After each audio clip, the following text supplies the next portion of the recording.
এরা নষ্ট করেছে। প্রত্যেকটা নিউজ চ্যানেল, প্রত্যেকটা নিউজ পোর্টালে, প্রত্যেকটা মন্ত্রী থেকে শুরু করে আমাদের যত নেতা আছে, ক্রিকেট বোর্ড থেকে শুরু করে সবকিছুর এরা পিছনে লেগেছে, ঠিক আছে? আর এদের সাপোর্ট করে আমি বুক ফুলে বলবো বাংলাদেশ সরকার। আর বাংলাদেশ সরকার এদের পারলে কিন্তু এক এক করে ধরতে পারে, কিন্তু ধরে না, ইচ্ছা করে ধরে না। কারণ এরা চায়, এরা বুক ফুলিয়ে আমাদেরকে ছোট করবে, আর আমরা সেগুলো বসে বসে নেব।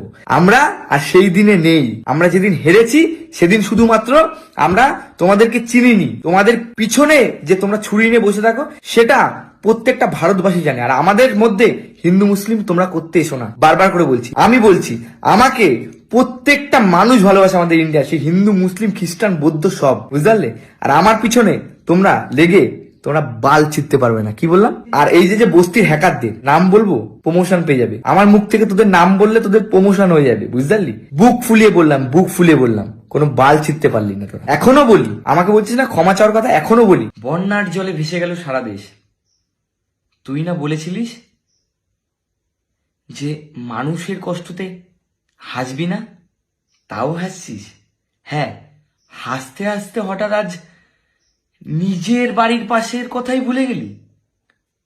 আচ্ছা, জলটা তো আটকে রাখছিস, কিন্তু নিজের বাড়ির যে জলটা, সেই জলটা তো বেড়ে গেল, নিজের বাড়ির লোক মারা গেল।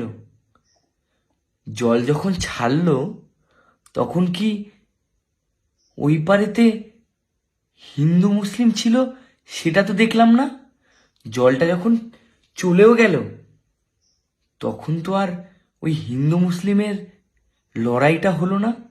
আচ্ছা, ওই জলে তো অনেকেও মারা গেছে জলে ডুবে, তার মধ্যে কি হিন্দু মুসলিম ছিল? না না, তার মধ্যে মনে হয় হিন্দু মুসলিম ছিল না। আমরা সবাই হাসতে রাজি অন্যের কষ্ট দেখে।